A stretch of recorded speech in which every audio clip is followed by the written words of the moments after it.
तो बच्चों, last class में हम कहाँ थे वहीं से शुरू करेंगे। तो आज है लेक्चर 5 काइनेमैटिक्स 1D का। शुरू करते हैं और कहाँ पर हमने छोड़ा था वहां से ही शुरू करते हैं। तो हमने छोड़ा था गैलीलियोस फॉर्मूला, मतलब 1:3:5:7 रेशियो वाला, वहां से शुरू किया था। फिर उसके बाद ग्राफिकल इंटरप्रिटेशन ऑफ डिफरेंशिएशन पर हम पहुंच चुके थे और फिर हमने पढ़ा था higher order derivative.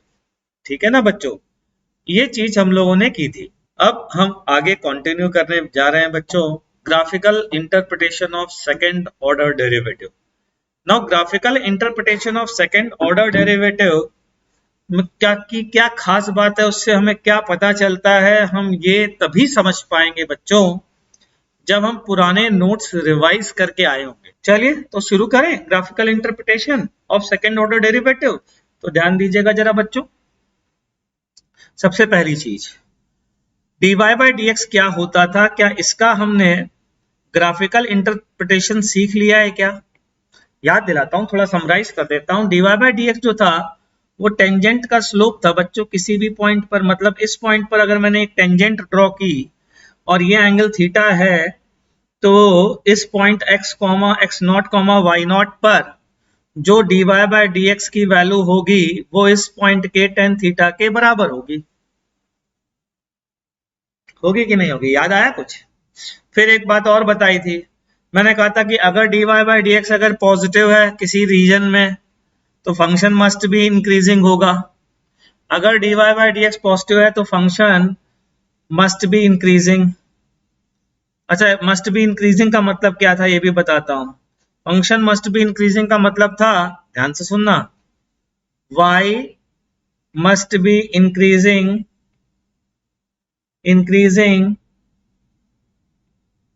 With respect to x। अब ये y कुछ भी हो सकता है बच्चों, कुछ भी। इसका उल्टा भी ट्रू है, इफ y इज इंक्रीजिंग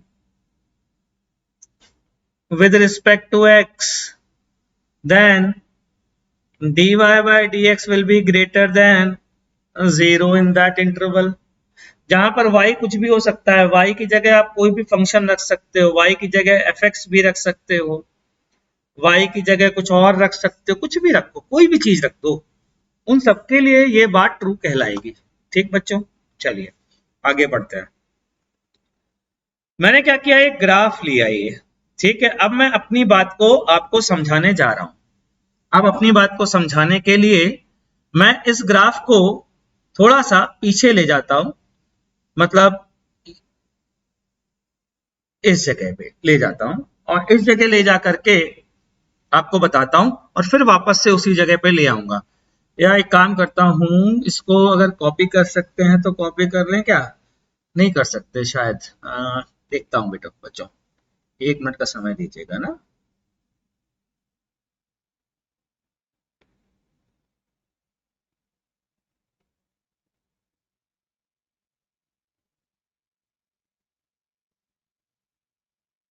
चलिए कोई बात नहीं, कोई बात नहीं। ठीक, यहां तक समझ में आ गया? जहां तक मैंने समझाया था, क्या समझाया था मैंने, देख लीजिए आपके सामने लिखा हुआ है। ठीक, अगली बात सुनिएगा। अगली बात बच्चों ये है कि मान लीजिए ये y ये x और कोई फंक्शन ऐसा है x बराबर x नॉट पे अगर हम चर्चा करें तो x बराबर x नॉट के जस्ट पहले टेंजेंट का स्लोप बताइए नेगेटिव है कि पॉजिटिव है? आराम से सोच के, कल की लास्ट क्लास में मैंने पॉजिटिव स्लोप और नेगेटिव स्लोप बताया था। ये लाइन पीछे की ओर झुकी हुई लाइन है, तो यहां पर स्लोप कैसा होगा, dy बाई डी एक्स। इसको 0.1 बोल देता हूं, ये है 0.1, ये है 0.2 और यहां पर एक लेता हूं 0.3। ठीक है, चलेगा? तो dy by D x at 0.1 बोलिए, इसको x1 बोल दीजिए आप, x1, और इसको x3 बोल दीजिए। x1 पर बताइए नेगेटिव है कि पॉजिटिव? नेगेटिव। चलिए dy by D x at x not बोलिए, क्या है एट x नॉट, यहां पर dy बाई डी एक्स की वैल्यू बोलिए, क्या मैं कह सकता हूं 0 है? ठीक है, जरा थर्ड पर ड्रॉ करिए, dy by D x at x3 बोलिए, पॉजिटिव है कि निगेटिव है? पॉजिटिव है। जरा ध्यान से देखिए, पहले dy बाई डी एक्स कैसा है? निगेटिव। x की तरफ बढ़िए, x के बढ़ाने पे ऑन इंक्रीजिंग x,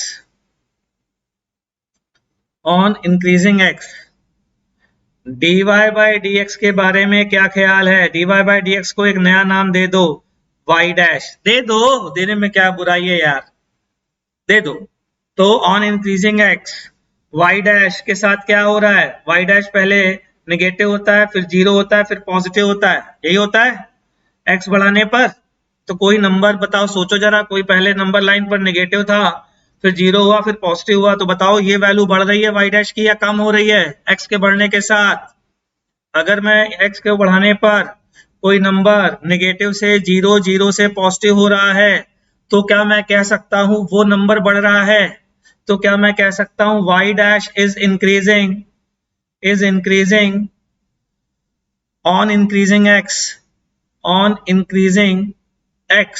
क्या बच्चों ये कहा जा सकता है? और अगर ये कहा जा सकता है तो पीछे वाली बात देखो क्या लिखवाई है, पीछे वाली बात जरा देखो, ये क्या है?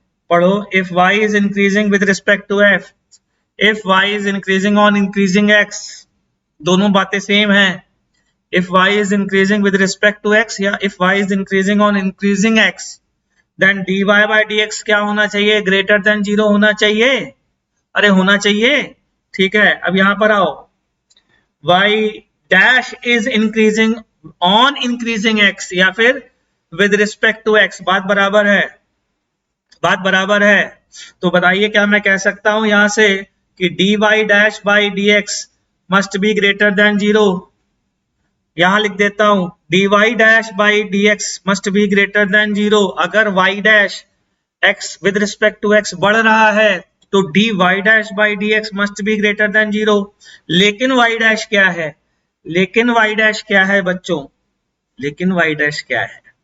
y डैश है dy बाई डी एक्स। तो dy by D x of dy by D X must be greater than 0, और इसको मैं पहले ही पढ़ा चुका हूं, इसको क्या लिखते हैं? d2y by D X two greater than 0, मतलब डबल डेरिवेटिव 0।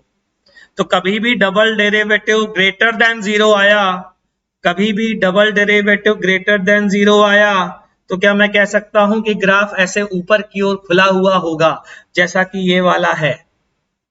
इसे बोलते हैं कॉनकेव अपवर्ड, कॉनकेव अपवर्ड। याद कैसे रखें गुरुजी? केव माने गुफा होता है, केव का मीनिंग समझे? गुफा, या केव का मतलब कैविटी, कैविटी का केव। तो देखे कैविटी किधर की ओर है? ये कैविटी है ऊपर की ओर, तो कॉनकेव अपवर्ड। तो ध्यान रखिएगा, आज के बाद फाइनल कंक्लूजन है बे, d2y by D X two greater than 0 अगर किसी भी जगह पर है तो उस जगह पर ग्राफ कॉनकेव अपवर्ड होगा। अब आते हैं दूसरी बात पर। ये दूसरी वाली बात पे तुम खुद सोच के बताना, यही काम जो मैंने किया है वो तुम खुद करना और मुझे बताना, ठीक है? चलिए अगली स्लाइड पर आता है।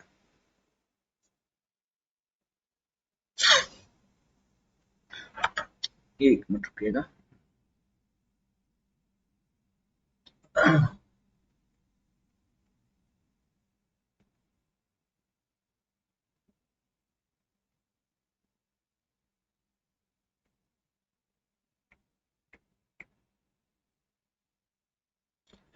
What will be the sign of acceleration of the particle for which position time graph is shown in figure? हाँ भाई, पिछले वाले, पहली बात तो पिछली वाली घटना से याद करिए, अगर y वर्सेस x, अगर y versus x concave upward है तो d2y by D X two positive होगा।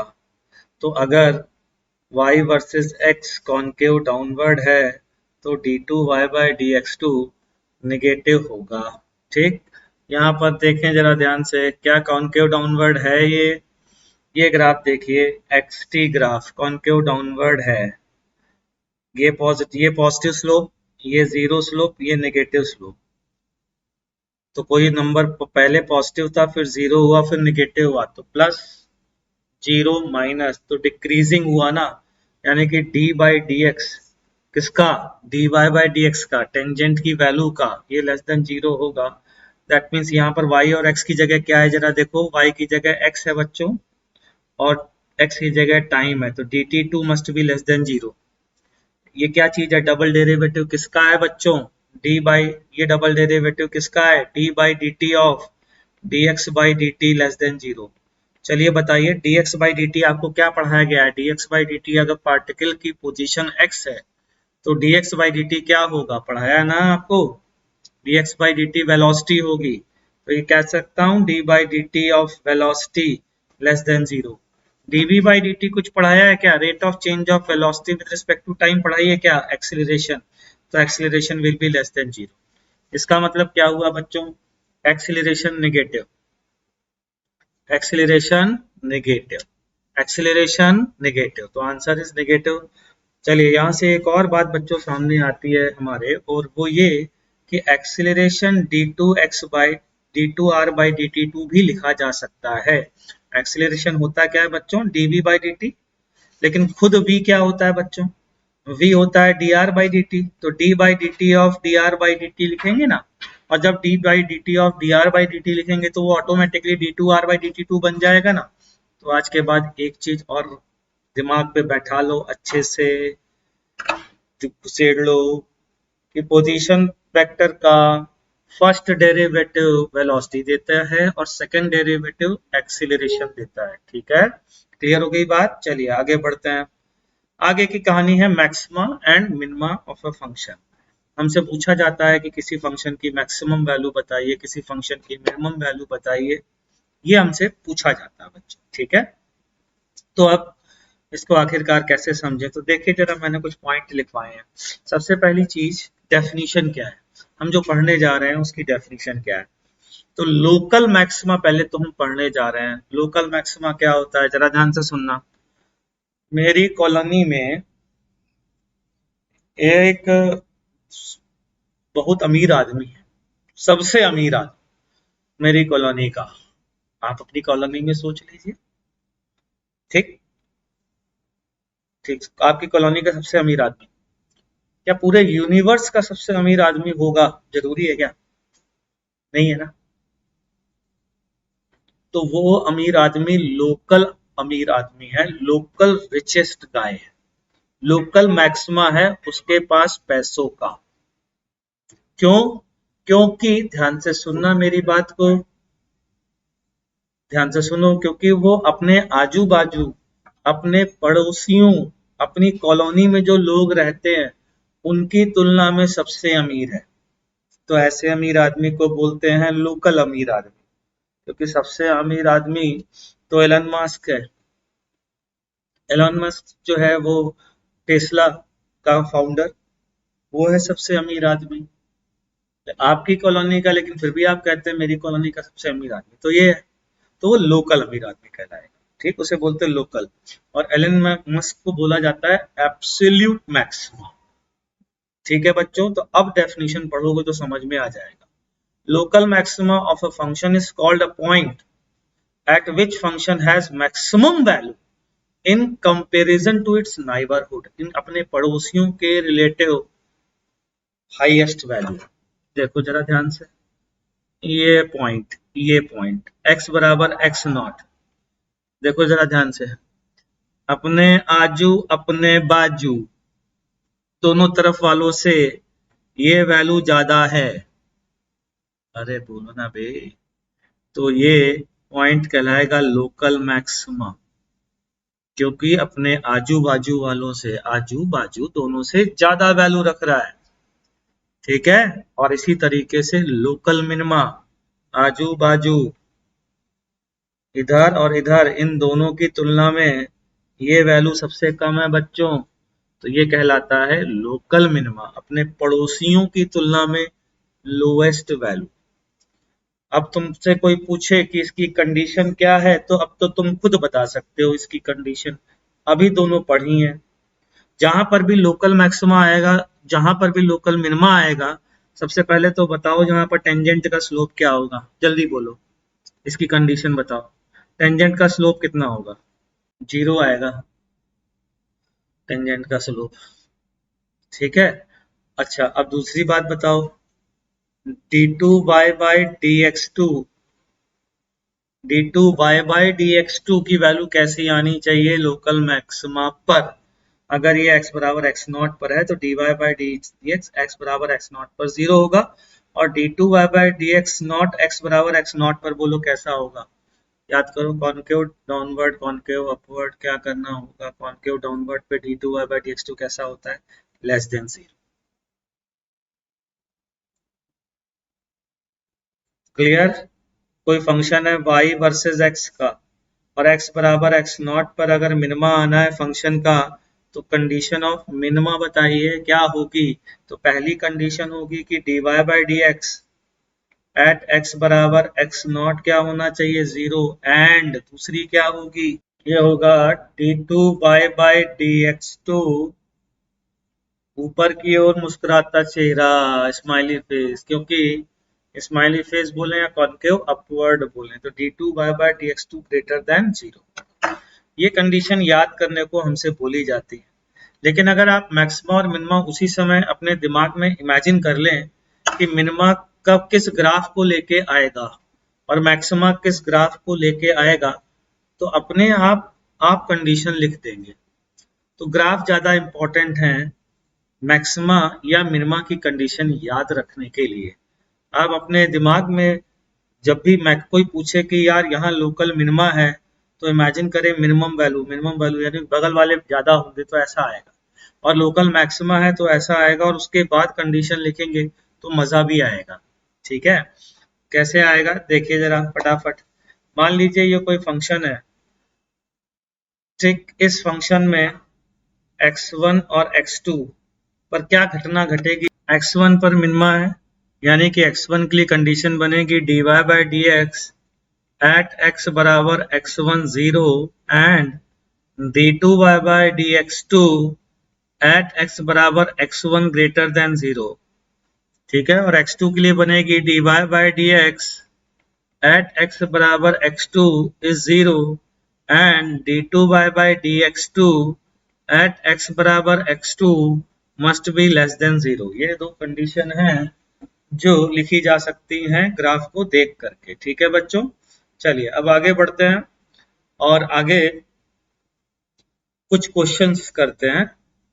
तो क्वेश्चन पहला आपके सामने है, फाइंड लोकल मिनिमा और maxima and the corresponding value of y for the given expression. Question है y as a function of x दिया गया है, आपसे पूछा गया है, ध्यान से सुनिएगा, लोकल मैक्सिमा और लोकल मिनिमा जो भी आ रहा है वो बताइए। पहली बात तो किस x पर आ रहा है और उसकी वैल्यू क्या है।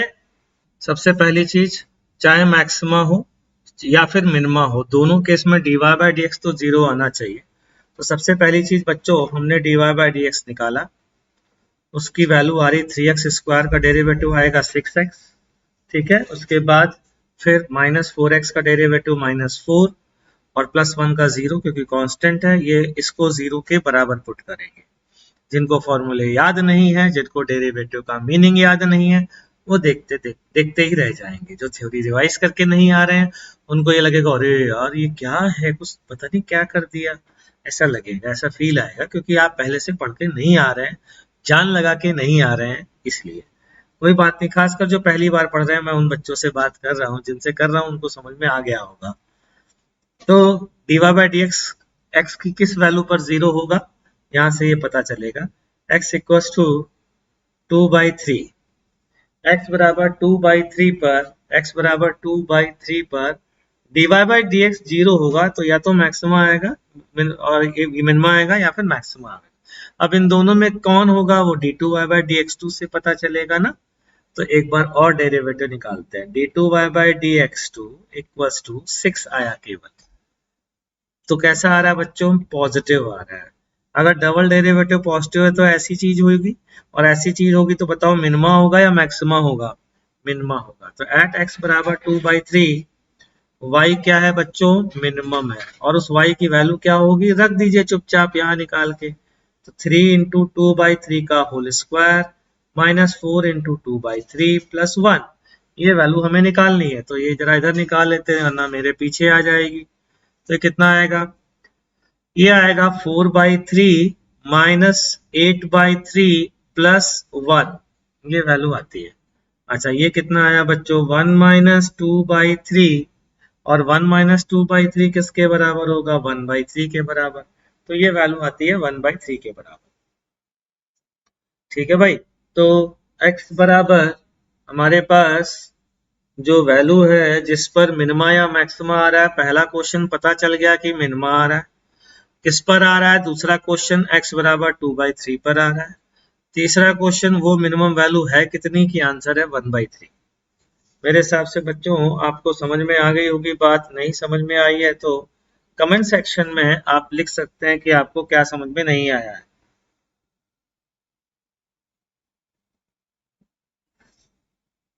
आरओ कह रहे हैं 1 माइनस 4/3 आएगा सर, तो -1/3 आएगा, ऐसा क्या भाई।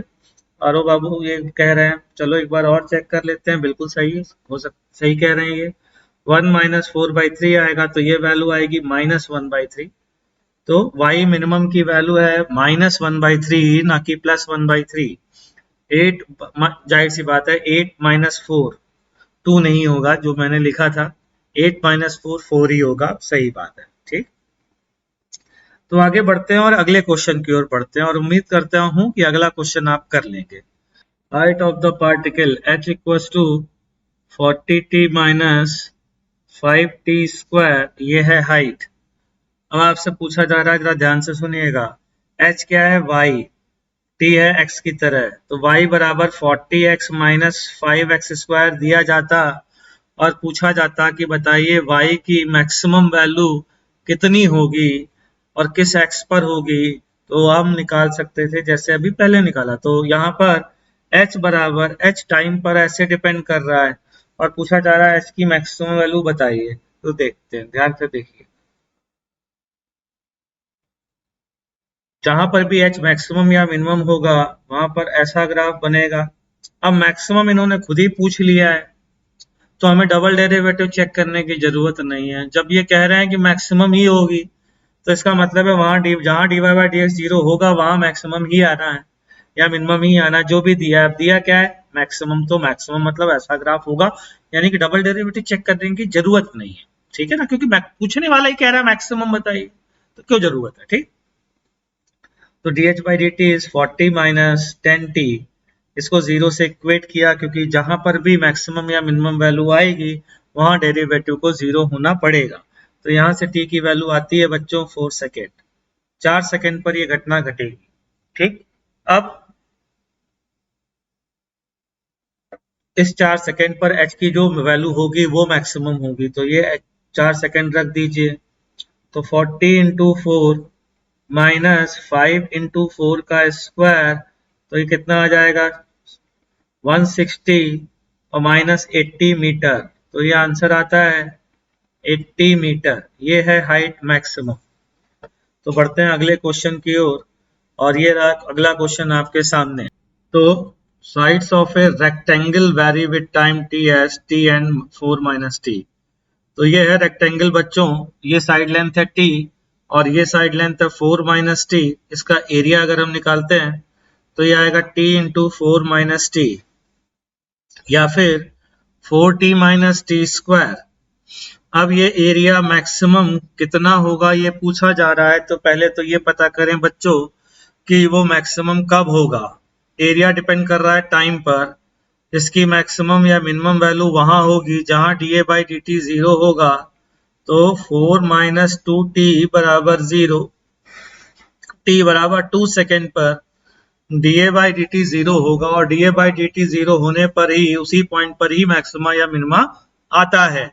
पूछने वाले ने ही अगर मैक्सिमम कह दिया है तो हमें चेक करने की जरूरत भी नहीं है, क्योंकि एक ही पॉइंट आ रहा है, 2 पॉइंट आ भी नहीं रहे हैं। तो सीधा अब हम t बराबर 2 सेकेंड पर वैल्यू रखेंगे। तो मैक्सिमम एरिया जो हमारा आता है वो आता है 8 minus 4, that is 4 unit. 4 square unit बोलना और ठीक रहेगा, पहली चीज। दूसरी चीज, किसी का मन कर रहा है सर फिर भी एक बार प्रूफ तो कर दीजिए कि एरिया मैक्सिमम ही होगा, ये कैसे बताएंगे? मैंने कहा डबल डेरिवेटिव से बताएंगे। चेक कर लो चाहो तो, d2a/dt2 क्या बच्चों नेगेटिव आ रहा है क्या? और नेगेटिव आ रहा है तो कॉनकेव डाउनवर्ड होगा, और कॉनकेव डाउनवर्ड होगा तो यहाँ पर मैक्सिमा आना चाहिए, और यहाँ लिखा भी मैक्सिमम ही है। क्लियर है बच्चों? ठीक है, तो मेरे हिसाब से आपको ये बात समझ में आ गई है कि आखिरकार मैक्सिमम और मिनिमम वैल्यू किस तरीके से निकालनी होगी फिजिक्स में। ठीक है, चलिए एक क्वेश्चन मैं पूछता हूं, फिर इसी बात पर देखते हैं कितने लोग बता पाते हैं। क्वेश्चन है बच्चों ये, इंटीग्रेशन बाद में पढ़ेंगे। क्वेश्चन है ये, y बराबर sine theta cos theta minus minus two cos theta minus 2 sine theta. y बराबर cos theta minus 2 sine theta. Find maximum value of y। इनको उनका डब्बा गोल हो जाएगा, क्योंकि जहां पर भी मैक्सिमम या मिनिमम वैल्यू होगी वहां पर dy बाई डी थीटा, क्योंकि y किसका फंक्शन है? थीटा का, तो वहां पर dy बाई डी थीटा 0 होगा। cos थीटा की वैल्यू होती है माइनस साइन थीटा, और डेरिवेटिव डिफरेंशिएशन, और साइन थीटा का डिफरेंशिएशन होता है cos थीटा। ये बराबर होना चाहिए 0। That means tan theta equals to -2। कैसे आया गुरुजी? देख लीजिए, साइन थीटा बराबर -2 cos थीटा, इसको इधर ले आइए तो टेन थीटा बराबर -2 पर y विल बी मैक्सिमम। बस इतना ही निकालिए, बाकी आगे निकालने की आवश्यकता आपको नहीं है, मैं चाह भी नहीं रहा हूं।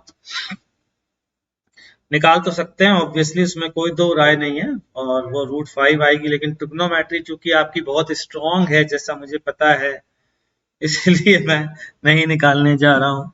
टेन थीटा बराबर, हालांकि अगर -2 बच्चों पता हो तो निकाल तो सकते ही है। कि कैसे सर? देखो यूं कर सकते हैं, टेन थीटा बराबर -2 है, यानी कि ये है 2, ये है -1, मतलब इसको 1 ले लो, मैग्नीट्यूड की बात करें तो यहाँ से क्या है, एंगल पता चल जाएगा आपको। साइन कॉस थीटा और साइन थीटा की वैल्यू पता चल जाएगी, क्योंकि ये हो जाएगा √5।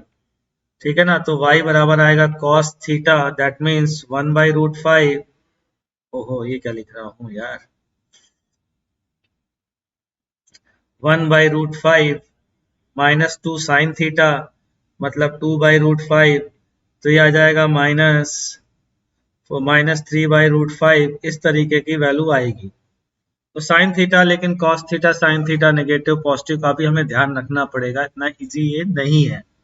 तो कोई बात नहीं, हमें उससे मतलब नहीं है, हमें इस बात से मतलब है बच्चों, ना मैं चाहता हूं, क्योंकि आपको ट्रिग्नोमेट्रिक इनवर्स फंक्शन भी नहीं पढ़ा है भी आपने, तो आपके लेवल पर तो बस ये जान लीजिए कि y कब मैक्सिमम होगा, यहां तक समझ में आना चाहिए, जब टेन थीटा -2 के बराबर होगा। मैंने इसीलिए वो रब कर दिया ताकि आप देख के घबराए नहीं, वो आपको पकड़ना भी नहीं, आपको यहाँ तक देखना है। ठीक है, तो बच्चों अब शुरू करता हूँ इंटीग्रेशन। और इंटीग्रेशन में क्या जरूरत है इंटीग्रेशन की, ये समझाऊंगा, और उसके बाद फिर इंटीग्रेशन पढ़ेंगे हम लोग कि आखिरकार उसको पढ़ना कैसे है। ठीक है बच्चों, एक मिनट रुकेगा, इसको हटा देता हूँ। हम्म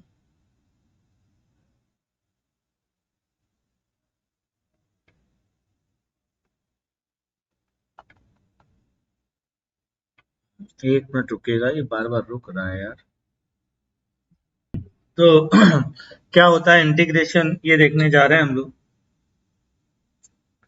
तो आप ध्यान दीजिएगा जरा।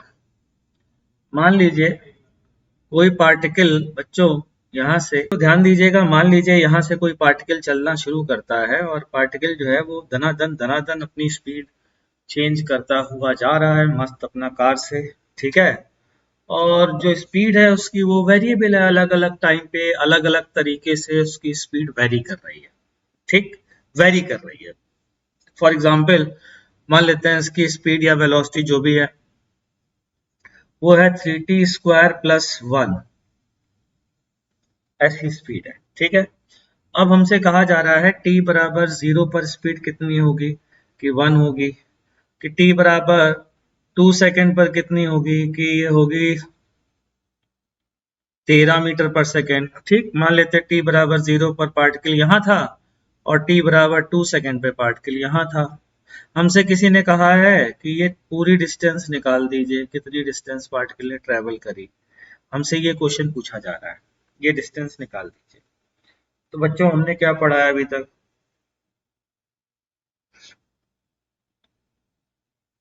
हमने पढ़ा था, ध्यान से सुनिएगा, s बराबर डिस्टेंस बराबर वेलोसिटी अपॉन टाइम, ना नालायको, वेलोसिटी इनटू टाइम पढ़ा था हमने, अपॉन टाइम नहीं पढ़ा है। लेकिन ध्यान रख लेना ये क्लास 9th के पहले आपने पढ़ा था, या यूं कहें कि मेरे से पढ़ने के पहले पढ़ा था। बताता हूं, ये फॉर्मूला तभी वैलिड है, only valid if velocity is constant. Otherwise अगर एक्सीलरेशन कांस्टेंट है तो हमने पढ़ा था, याद दिलाता हूं, ut + ½ at², कुछ याद आया? और एक्सीलरेशन भी कांस्टेंट है, only valid if acceleration is constant, और एक्सीलरेशन भी कांस्टेंट नहीं है तो ये दोनों नहीं लगा सकते। तो फिर हम ये s निकालें तो निकालें, कहते हैं कैसे भैया, समस्या ये है s निकालें तो निकालें कैसे। तो एक बंदे ने कहा कि वो डिफरेंशिएशन के समय याद है, मैंने कहा क्या, कि डिफरेंशिएशन के समय आपने जो वेलोसिटी निकाली थी किसी टाइम t पर, ये वेलोसिटी का जो फंक्शन निकाला था, वापस जाओ वहां पर। मैं कहा जाता हूं वहां पर, कि क्या किया था कि t से t + dt तक के बीच की डिस्टेंस को ds बोला था, मैंने कहा बोला था। ठीक, तो क्या मैं कह सकता हूं कि ds बाई dt ये 3t² + 1 के बराबर था? मैं कहा बिल्कुल है। मैंने कहा क्या यहाँ से उस टाइम का ds निकाल सकते हैं, उस टाइम का ds, उस टाइम का ds ये होगा 3t² + 1 उस टाइम का? मैंने कहा बिल्कुल होगा। तो उसने कहा बस अब खत्म कहानी। मैं कहा कैसे, कि उस टाइम का ds आ गया। मैंने कहा आ गया, किसी तरीके से हर टाइम का ds निकाल लीजिए, हर अलग अलग टाइम का ds निकाल लीजिए, अलग अलग टाइम का। t बराबर 1 का निकाल लिया, t बराबर 1.01 का निकाल लीजिए, 1.02 का निकाल लीजिए, सब सारे ds, मतलब कॉन्टिन्यूअस, एक टाइम के बाद अगला टाइम, उसके बाद अगला टाइम, उसके बाद अगला टाइम, सारे ds निकाल लीजिए। ठीक, अगर सारे ds निकाल लेते हैं और फिर क्या करें, सबको ऐड कर दीजिए। कर देंगे कि हाँ कर देंगे, उससे आंसर आ जाएगा 3t² + 1, क्या आएगा बच्चों, 3t² + 1 dt, ये आएगा। ds एट t बराबर t, वो t बराबर 1 भी हो सकता है, 1.5 भी हो सकता है, कोई भी हो सकता है। तो जैसे t बराबर 1 पर ds निकाला तो कुछ आ गया, फिर उसके जस्ट बाद वाला निकाला 1.0000001 वाला, और वो निकाला, वो आ गया, फिर उसके बगल वाला, फिर उसके बगल वाला, फिर उसके बगल वाला, फिर उसके, सबको सजा करके जोड़ दिया। इस जोड़ने की प्रक्रिया को बोलते हैं, s से डिनोट करते हैं, s से। तो क्या मैं कह सकता हूं मुझे टोटल डिस्प्लेसमेंट s मिल जाएगा अगर जोड़ दूं? ये s जो है, ये s तुम्हें नहीं लगता है कि अच्छा s नहीं बना है? इसको बोलते हैं summation, s symbol of summation. किसका समेशन? कॉन्टिन्यूअस समेशन, क्योंकि एक समेशन और आ चुका है हमारे यहाँ, सिग्मा। सिग्मा होता है इंटीजर या डिस्क्रीट वैल्यू का समेशन। ये साइन होता है किसका समेशन बच्चों? ये है कॉन्टिन्यूअस समेशन की। सर कॉन्टिन्यूअस समेशन का मतलब क्या है? कॉन्टिन्यूअस समेशन का मतलब बताता हूँ, ds बराबर 3t² + 1। ds का क्या मीनिंग था, dt का क्या मीनिंग था, याद करो। t, किसी भी t बराबर 1 पर निकालोगे ds, फिर अगला वाला जो ds निकालोगे बच्चों, वो t के बगल वाले पॉइंट पे निकालोगे ना, जस्ट बगल वाले पे, वो बोल भी नहीं सकता मैं, क्या क्यों, 1.000000 की कब तक, जब तक तुम मर नहीं जाते तब तक जीरो बोलो, उसके बाद भी खत्म नहीं होगा, फिर लास्ट में 1 लगेगा भाई, बगल वाला पॉइंट तो यही होगा। ठीक है, फिर उसके बाद उस बगल वाले पॉइंट पर ds निकालो, और ऐसे ds निकाल निकाल करके सबको जोड़ने को s सिंबल से रिप्रेजेंट करते हैं। ये एस सिंबल आज की डेट में डिस्टॉर्टेडली ऐसे लिखा जाता है, डिस्टॉर्ट हो गया, इसका फॉर्म डिस्टॉर्ट हो गया है और इस सिंबल को सिंबल ऑफ इंटीग्रेशन बोया जाने लगा, सिंबल ऑफ इंटीग्रेशन। अब आज की डेट में से सिंबल ऑफ इंटीग्रेशन कहते हैं। इंटीग्रल डीएस का मतलब क्या है बच्चों? डीएस, जितने भी डीएस हैं उन सबको जोड़ दीजिए। मतलब अगर मैं यहां से शुरू करता हूं S1 से और S2 तक सारे डीएस को जोड़ता हूं, तो बच्चों बता सकते हो इंटीग्रल डीएस किसके बराबर आएगा? क्या मैं कह सकता हूं S2 माइनस S1 के बराबर होगा? अरे बोलो ना भाई, डेल्टा एस के बराबर होगा। तो इतना तो सब बता सकते हैं कि इंटीग्रल डीएक्स लिखा है तो डेल्टा एक्स के बराबर होगा, इंटीग्रल डीएस लिखा है तो डेल्टा एस के बराबर होगा, सारे डीएस का समेशन S2 माइनस S1 के बराबर होगा ना भाई। तो इसे बोलते हैं सिंबल ऑफ इंटीग्रेशन। लेकिन बात आती है सर इसको कैसे निकालें? डीएस बराबर जो आपने लिखा है इंटीग्रल 3t² प्लस 1 dt, ये कैसे निकालें? तो बहुत कॉम्प्लिकेटेड है, बहुत टफ है, ये कैसे करें? ना का इसका तरीका है, इसके लिए आपको फॉर्मूले बना के दे दिए गए हैं, इसको सॉल्व करने का एक तरीका आपको बताने जा रहा है। How to solve this, how to solve this आप सीखने जा रहे हैं। देखो जरा, उसके लिए क्या करना है, उसके लिए कुछ फॉर्मूले बताऊंगा, कुछ मेथड बताऊंगा। वो फॉर्मूले सीखने हैं मुझसे, वो मेथड सीखना है मुझसे, उसके बाद उसकी भी प्रैक्टिस करनी है और फिर आपको समझ में आ जाएगा कि कैसे इसको सॉल्व करना है। ठीक बच्चों, चलिए आगे बढ़ते हैं जरा।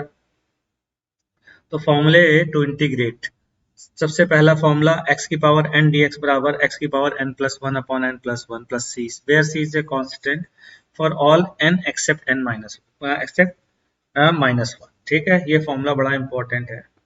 इसके बाद अगला फॉर्मूला है dx बाई एक्स बराबर ln x plus c for n not equal to n equal to minus one. कुल मिलाकर के, अब जरा ध्यान से सुनना, ये क्या लिखवा रहा हूँ सर, समझ में तो आ नहीं रहा, बताते हैं सर, आपको बताते हैं, चिंता मत करिए, ध्यान से सुनिएगा।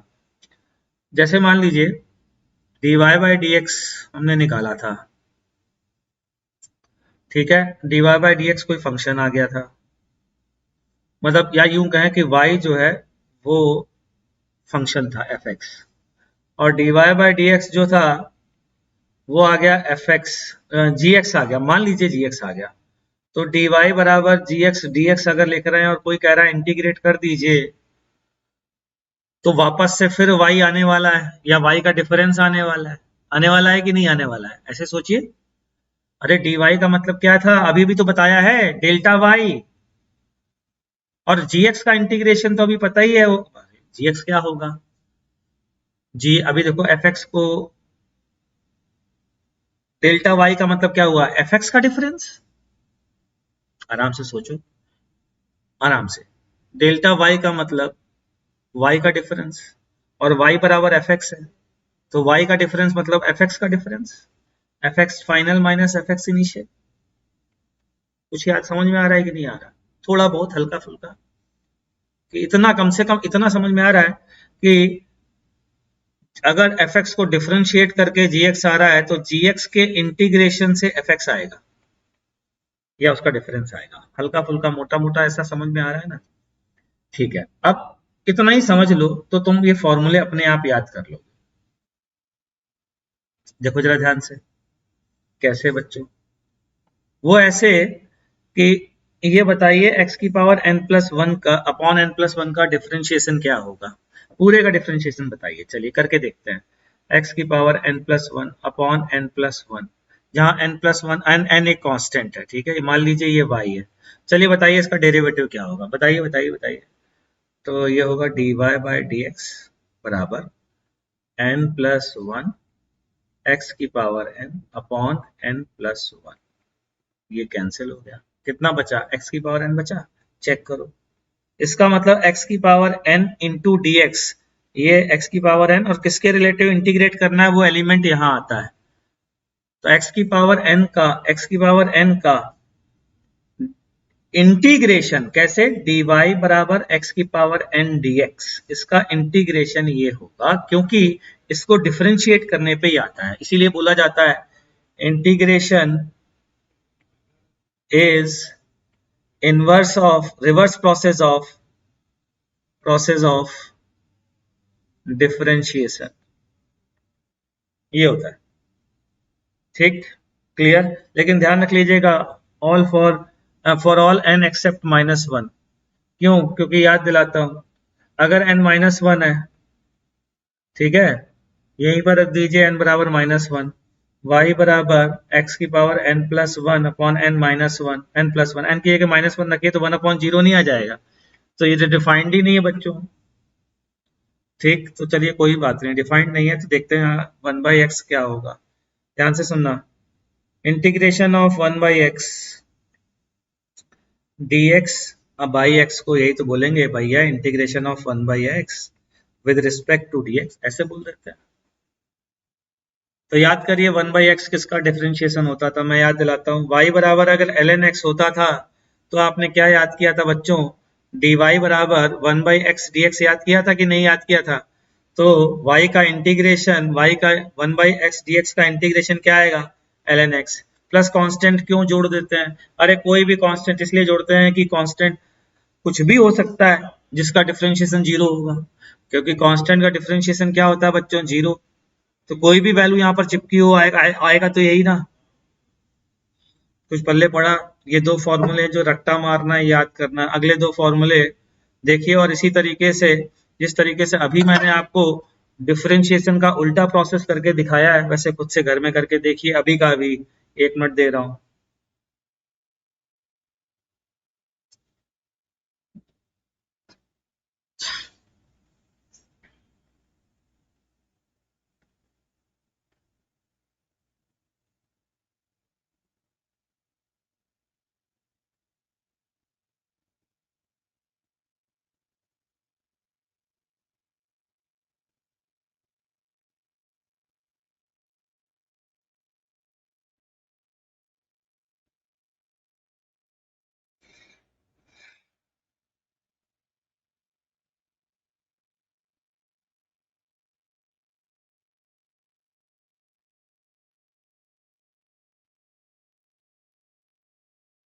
सर ये लास्ट में कांस्टेंट क्यों आ रहा है, कांस्टेंट का कारण ये है बेटा, अगर मैं आपसे बोलूं साइन एक्स, अगर y बराबर साइन एक्स है तो dy/dx बराबर cos x होगा, ये बात सही है, ठीक है। साइन एक्स, लेकिन cos x का इंटीग्रेशन साइन एक्स हो ऐसा जरूरी इसलिए नहीं है, क्योंकि अगर मान लो साइन एक्स प्लस 3 होता बेटा, तो भी इसका डिफरेंशिएशन cos x ही आता ना, इसलिए कोई भी कांस्टेंट यहाँ पर होता तो भी इसका differentiation sin x plus some constant का डिफरेंशिएशन हर बार cos x आता।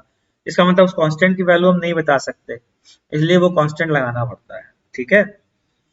तो e की पावर x dx बराबर e की पावर x प्लस c क्यों है, क्योंकि इसका डिफरेंशिएशन e की पावर x आता है, ये सिंबॉलिक रिप्रेजेंटेशन है। Minus cos x plus c का डिफरेंशिएशन sin x आता है, तो sin x का इंटीग्रेशन क्या होगा बच्चों, minus cos x plus c, ये भी याद करना है। इसी तरीके से integral cos x dx sin x plus c होता है, और इसी तरीके से इंटीग्रल dx को तो 1 dx लिख सकते हैं, और 1 को x की पावर 0 लिख सकते हैं, इसको x प्लस c लिख सकते हैं। हालांकि ये बात मैं अलग से बता चुका हूँ, dx को डेल्टा x भी कह सकते हैं, ठीक है ना, तो वो क्यों कहेंगे वो बाद में बताऊंगा, अभी तो फिलहाल dx को x प्लस c भी मान सकते हैं, ठीक। अगला formula, rules for integration, formula नहीं है, रूल्स है। यहाँ पर y1 plus minus y2 dx बराबर integral y1 dx plus minus integral y2 dx होता है, जैसे कि डिफरेंशिएशन में होता था। मतलब कि बच्चों मान लीजिए एक्स स्क्वायर आपको दिया गया है बच्चों, इंटीग्रल, चलिए बताइए x square plus sign x dx का इंटीग्रेशन क्या होगा, जरा बताइए निकाल करके, क्या आ रहा है फटाफट। Integral x square plus sign x dx का इंटीग्रेशन क्या होगा, तो देखना जरा ध्यान से, x square plus x square dx sign x dx, इसका इंटीग्रेशन होगा x³/3 प्लस सम कांस्टेंट, उसको c1 बोल देते हैं, और साइन एक्स का अभी भी सीखा है माइनस कॉस एक्स प्लस कोई कांस्टेंट c2 बोल देते हैं। और अब तो c1 और c2 दोनों कांस्टेंट है तो इनको एक ही जगह लिख देते हैं, कैसे कि प्लस c, जहां c जो है वो c1 प्लस c2 है। भाई ना तो c1 पता था ना c2 पता था, तो c भी नहीं पता तो कौन सी बुरी बात हो गई है, ठीक है ना, तो इसको लिख सकते हैं, क्लियर। चलिए दूसरा रूल है, अगर किसी कांस्टेंट का मल्टीप्लाई हो रहा है तो उसे इंटीग्रेशन के बाहर रख सकते हैं, अगर के कांस्टेंट है। फॉर एग्जांपल बच्चों मान लीजिए मैंने आपसे पूछा कि 3 into x cube x square D x 3x square D X का फॉर्मूला क्या होगा, जरा बताइए। 3x square D x integration की वैल्यू क्या होगी? 3x स्क्वायर डी एक्स की वैल्यू क्या होगी, बताइए फटाफट।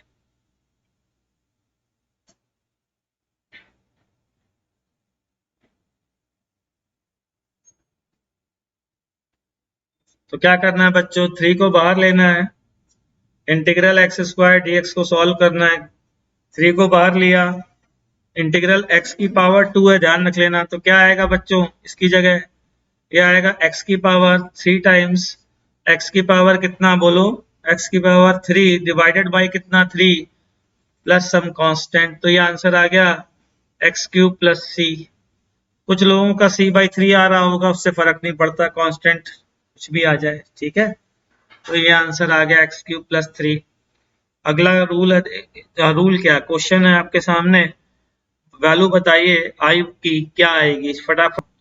तो ये आएगा integral 4x cube dx plus integral sine x dx। 4 बाहर लिया, integral x cube dx plus integral sine x dx। 4 x की पावर 4 बाई 4 और साइन एक्स का है minus cos x plus some constant, दोनों का मिला करके। तो आंसर आ रहा है x की power 4 minus cos x plus some constant, x की power 4 minus cos x plus some constant. चलिए अगला क्वेश्चन करिए फटाफट। तो इसको लिख सकते हैं आई इंटीग्रल x की पावर हाफ dx, और x की पावर हाफ, यहाँ इस बार n की वैल्यू कितनी है बच्चों, हाफ है। तो क्या लिखेंगे, x की power n plus 1, half plus 1 divided by half plus 1 plus some constant, ठीक है। तो ये वैल्यू कितनी आ रही है, ये आ रही है x की पावर 3/2 डिवाइडेड बाई 3/2 को लिख दिया 2/3 प्लस कांस्टेंट। तो ये आएगा 2/3 इंटू एक्स की पावर 3/2 प्लस सम कांस्टेंट, ये है आंसर, ठीक है बच्चों। चलिए आगे बढ़ते हैं, अगला क्वेश्चन ट्राई करिए फटाफट जरा, मैं भी जरा कैलकुलेट करके देता हूँ। ये है एक्स की power minus half D x, formula लगाया एक्स की पावर माइनस, ये हो गया एन, माइनस हाफ क्या है, एन है। तो एक्स की पावर माइनस हाफ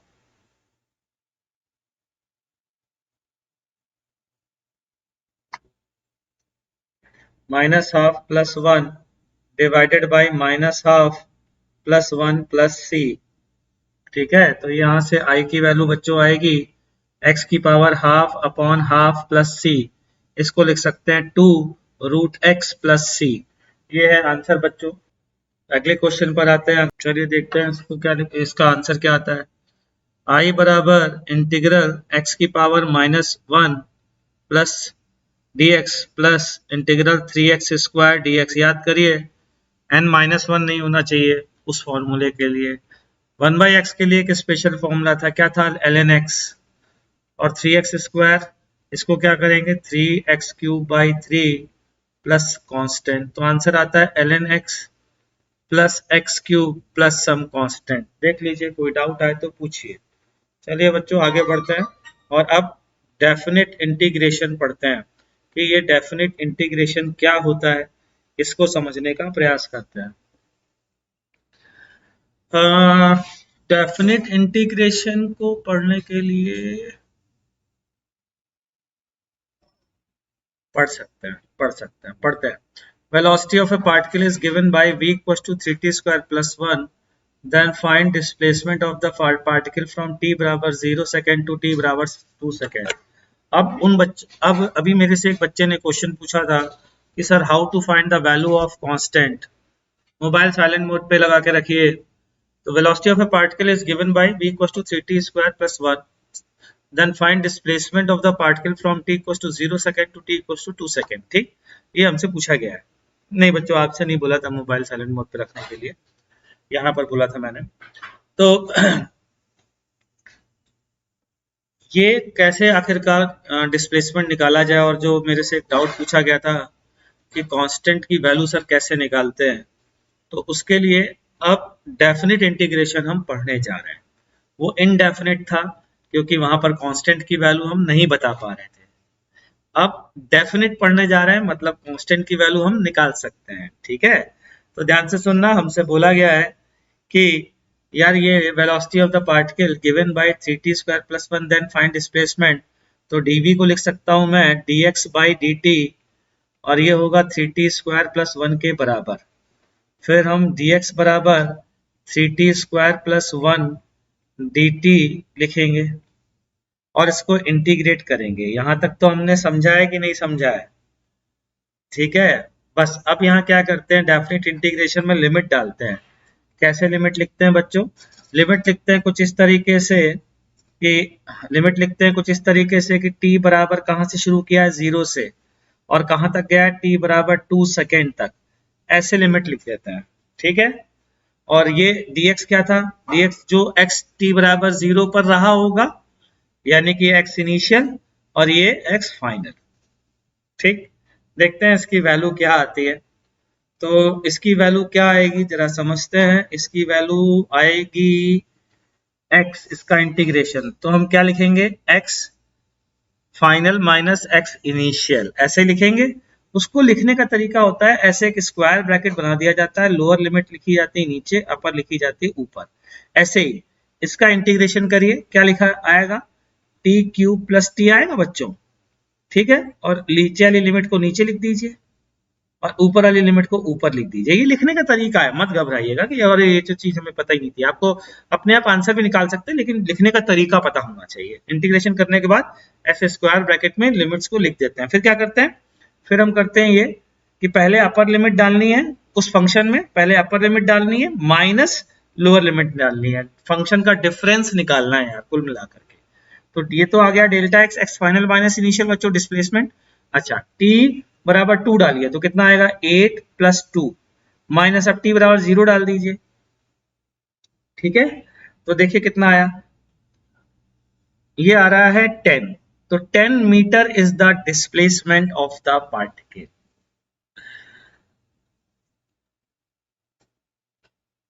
ये है 10 metre is the displacement of the particle.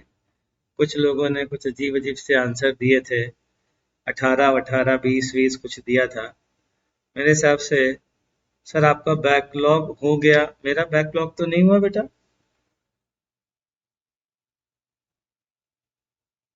देखना चाहिए बेटा, 2024 वालों के लिए तो बता रहा हूं ये।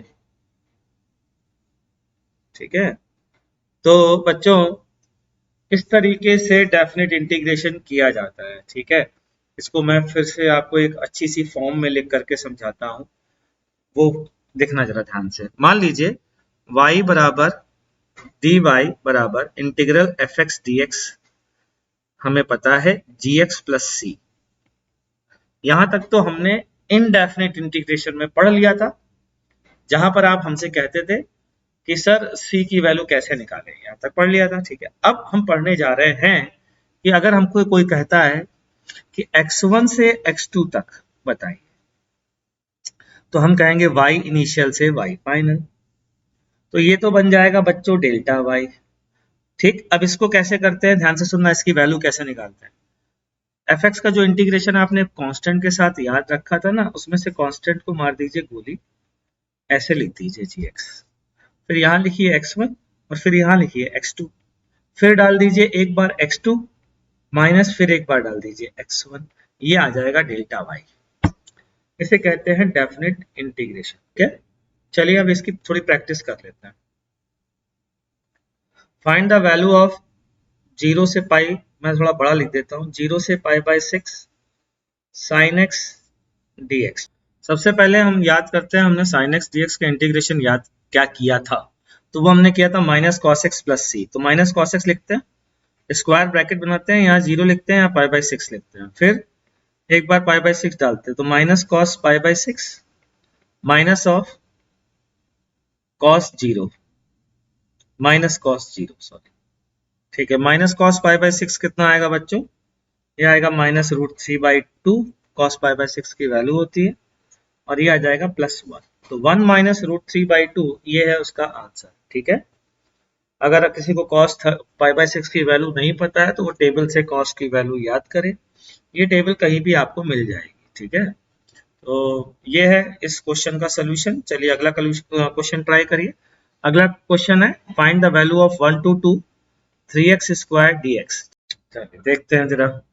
3x स्क्वायर का इंटीग्रेशन बच्चों क्या आएगा, एक्स क्यूब केवल बचेगा, ये 1 है ये 2 है, तो ये आएगा 2 2 जा 4 2 जा 8 माइनस 1, तो आंसर आ रहा है 7। तो ये इसका आंसर है 7। ठीक है, जरा एग्जाम्पल 3 करिए फटाफट, देखिए इसका क्या आंसर आ रहा है, फटाफट देखिए। चलिए चाहे काम करते हैं, यहीं से शुरू करेंगे।